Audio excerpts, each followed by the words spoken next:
여러분 안녕하세요. 여러분들의 빠른 합격을 돕기 원하는 단기강입니다. 오늘은 시험의 난도에 대한 이야기를 한번 해보겠습니다.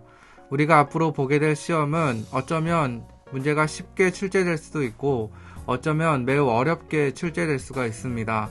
그래서 시험이 가까워지면 가까워질수록 시험을 준비하시는 분들이 궁금해하는 부분은 과연 우리가 볼 시험이 과연 어려울까? 과연 쉬울까? 이 부분에 대해서 많이 궁금해 하십니다.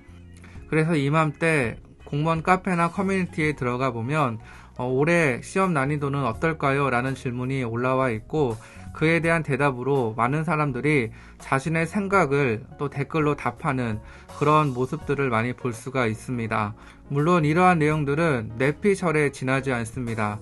그 시험에 대한 난도는 그 시험이 쉬운지 어려운지는 바로 그날 시험을 본 사람만이 알 수가 있습니다. 시험의 난도는 바로 그 시간, 그 순간, 그 시험을 본 바로 자신만이 시험의 난도가 어땠다 그렇게 느낄 수 있다라고 저는 생각을 합니다. 이렇듯 시험의 난도는 매우 주관적인 것이고 가장 중요한 것은 내가 그 시험을 어떻게 느꼈느냐 바로 그 부분이 중요하다고 저는 생각을 합니다. 물론 전반적으로 지배하는 그 해의 시험의 난도는 분명히 있습니다. 예를 들어 2019년도 지방직은 매우 어려웠습니다. 그리고 작년 제가 시험을 본 지방직은 정말 쉬웠습니다. 커트라인이 20점에서 30점 차이가 나기도 했습니다. 이렇게 문제가 정말 쉽게 출제되는 경우 그리고 문제가 어렵게 출제되는 경우는 분명히 있습니다. 그럼 이번 시험은 어떨까요? 앞으로 우리가 보게 될 국가직과 지방직 과연 이 시험의 난도는 어떻게 될까요? 그건 당연히 저도 모릅니다. 10시부터 시험의 난도는 개개인이 느끼기 시작할 것입니다. 바로 여러분들이 그 난도를 직접 느끼게 될 것입니다. 그래서 저는 시험의 난도는 제가 예측할 수 없지만 그 시험의 난도에 따라 여러분들이 가져야 되는 생각, 마음가짐, 그리고 그 문제를 어떻게 봐야 하는지는 말씀드릴 수 있을 것 같습니다. 오늘 영상은 바로 그 부분에 관련된 영상입니다. 열심히 공부를 했고 그리고 열심히 준비를 했다면 그 시험을 보는 순간 그 시험의 난도를 어느 정도 파악을 할 수 있게 됩니다. 저 또한 문제를 풀 때 이번 시험의 난이도가 어느 정도 될 것이다 라는 것이 주관적으로 어느 정도 예측이 되었었습니다. 그리고 우리는 그 난도에 따라 우리 스스로에게 계속 말을 걸며 우리는 집중하면서 그 문제를 풀어야 합니다. 그리고 오늘 말씀드릴 내용을 결론적으로 말씀드리면 문제의 난이도와 상관없이 우리는 마음을 다잡고 문제를 끝까지 풀어야 한다는 것입니다. 먼저 문제의 난도가 쉽게 느껴질 때 우리가 어떠한 마음을 가지고 문제를 풀어야 하는지 생각해 보겠습니다. 문제가 쉬울 때는 우리는 쉬운 문제를 절대 틀려서는 안 된다. 쉬운 문제는 절대 틀려서는 안 된다 라고 하는 그 마음을 가지고 계속 문제를 봐야 합니다. 문제를 풀어야 합니다. 여러분들은 문제가 쉽게 나오기를 바랄까요? 혹은 어렵게 나오기를 바라실까요? 아마 공부 기간이 짧으신 분들은 문제가 조금 쉽게 나오기를 바라실 것이고 공부 기간이 길었던 분들은 조금 어렵게 나오기를 바라실 수 있을 것 같습니다. 각자의 자리에서 유리한 시험판을 기대하기 때문에 그렇게 생각할 수 있습니다. 그리고 아마 이러한 생각은 어느 정도 옳은 생각이다 저는 생각을 합니다. 하지만 짧게 공부하신 분들이나 길게 공부하시는 분들 모두에게 모두 문제가 쉽다라고 느껴질 때 절대 방심해서는 안 됩니다. 문제가 쉬울 때는 정말 확실한 문제, 정말 틀려서는 안 되는 그 쉬운 문제를 절대 틀려서는 안 된다라는 마음을 가지고 시험에 응해야 합니다. 그렇다면 시험이 어려울 때는 어떻게 해야 할까요? 시험이 어려울 때 우리가 속으로 계속 생각해야 되는 그러한 마음은 무엇일까요? 그것은 문제가 쉬울 때와 동일한 마음입니다. 문제가 쉬울 때 쉬운 문제를 절대 틀려서는 안 된다는 마음을 가지고 시험을 봐야 하는 것처럼 문제가 어려울 때도 쉬운 문제, 정말 확실하게 맞힐 수 있는 문제를 틀려서는 안 된다는 마음을 가지고 우리는 시험에 응해야 합니다. 문제가 어려울 때도 확실하고 쉬운 문제는 절대 틀려서는 안 됩니다. 문제가 어려울 때 정말 당황할 필요가 전혀 없습니다. 왜냐하면 시험을 보는 그 모든 사람들이 그 문제를 어렵다라고 동일하게 느낄 것이기 때문입니다.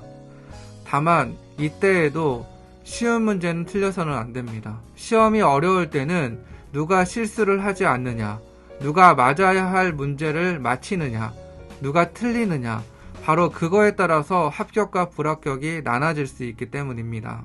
그리고 시험이 어려울 때 우리는 우리의 마음과 우리의 머리를 조금 차갑게 만들어 평정심을 유지하면서 시험을 볼 필요가 있습니다. 예를 들어 2019년 지방직이 매우 어려웠고 커트라인이 많이 내려갔었습니다. 그런데 그때 2019년도 지방직이 어려웠던 가장 큰 이유는 영어 과목이 어려웠기 때문입니다. 이런 경우에는 영어 점수가 잘 안 나오는 거는 어느 정도 괜찮습니다. 그 과목 안에서 그 점수가 방어가 되면 어느 정도 괜찮습니다. 하지만 그 영어 문제를 풀기 위해, 어렵게 출제된 영어 문제를 풀기 위해 우리의 모든 시간과 모든 에너지와 집중력을 영어 문제 푸는 데에 다 쏟아서 다른 과목 문제 푸는 데에 영향을 주게 되면 그것은 정말 망하는 길입니다. 그렇기 때문에 우리는 5과목이라는 과목을 대할 때 다른 과목에 영향을 주어서는 안 된다는 마음을 가지고 그 한 과목을 풀어야 합니다. 이 마음은 전체적인 문제를 풀 때에도 어떤 특정한 한 문제에 너무나 많은 시간을 사용하게 돼버리면 다른 문제에 영향을 끼친다라는 것과 같은 맥락을 가지고 있는 이야기입니다. 따라서 특정 과목이 어렵고 또 더 작게는 특정 문제가 어려울 때 그것에 너무나 큰 영향을 받게 되면 안 된다라고 저는 생각을 합니다. 그래서 조금은 냉철하게 과목을 바라보시고 또 냉철하게 그 문제 한 문제를 바라보실 필요가 있다라고 저는 생각을 합니다. 특별히 난도가 어려울 때 이 냉철함을 우리가 유지할 필요가 있다, 저는 그렇게 생각을 합니다. 오늘은 시험의 난도에 따라 우리가 가져야 되는 마음에 대해서 생각해 보았습니다. 길게 말씀을 드렸지만 요약하면, 정말 한마디로 요약하면 그 문제가 어렵게 나오든 쉽게 나오든 우리는 우리가 맞춰야 하는 문제, 쉽게 풀 수 있는 문제를 놓쳐서는 안 된다라는 것입니다. 쉬운 문제를 절대 틀려서는 안 된다. 그러니까 실수를 해서는 절대 안 된다라는 마음을 가지고 문제가 쉽든 문제가 어렵든 이 생각을 계속 하면서 문제를 푸셔야 합니다. 전에도 한번 말씀드린 적이 있는데 모두가 틀리는 문제, 한 문제를 틀리면 마이너스 5점을 모두 다 깎이게 됩니다.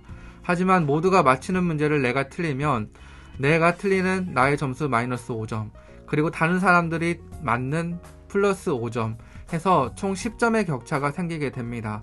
따라서 우리는 내가 맞힐 수 있는 문제를 무조건 다 맞힌다라는 마음을 가지고 이것이 시험의 난도와 상관없이 쉽게 출제되든 어렵게 출제되든 우리는 우리가 맞힐 수 있는 문제는 모두 다 꼭 맞춘다라는 그러한 마음을 가지고 시험에 응해야 합니다.